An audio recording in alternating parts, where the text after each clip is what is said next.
सबसे होनहार, सबसे वीर, सबसे बहादुर सैनिक बेटी सोफिया कुरैशी के बारे में जो कहा वो आपने सुना।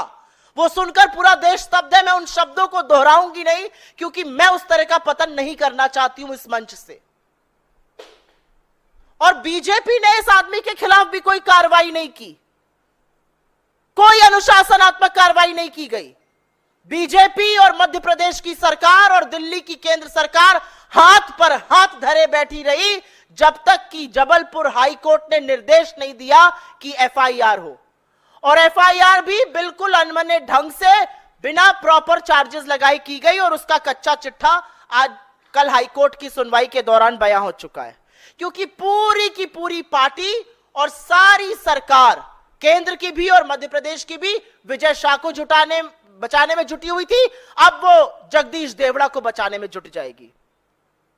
असलियत यह है कि मध्य प्रदेश के हाई कोर्ट ने कल सुनवाई के दौरान कहा कि जिस तरह की एफआईआर दर्ज हुई है वो सिर्फ और सिर्फ दिखावा है, और एफआईआर में ऐसा कुछ भी नहीं है जिससे संज्ञेय अपराध दर्शाया जा सके।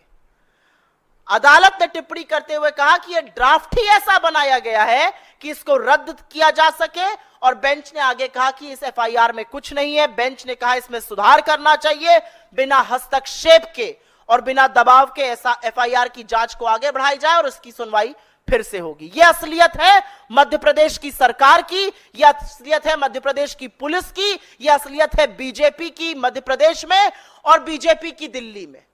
अभी तक आपने एक बार भी जेपी नड्डा जी के मुंह से, अमित शाह जी के मुंह से, खुद प्रधानमंत्री नरेंद्र मोदी जी के मुंह से सुना कि यह बिल्कुल गलत कहा गया है? अभी तक बीजेपी के किसी भी नेता ने आके कहा जगदीश देवड़ा और विजय शाह जैसे लोगों की सभ्य समाज में कोई जगह नहीं है? सरकार तो बहुत दूर की बात है। जिन माताओं के सिंदूर को मिटाने का काम जिन लोगों ने किया, जिन आतंकवादियों ने किया, और जिन आतंकवादियों को जिनने पाला, जो पाल रहे हैं, उनको नेस्त नाबूद नहीं कर देंगे तब तक चैन की सांस नहीं लेंगे।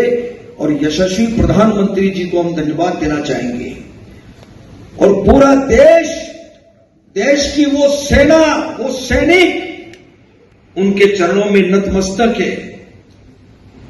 उनके चरणों में पूरा देश नतमस्तक है।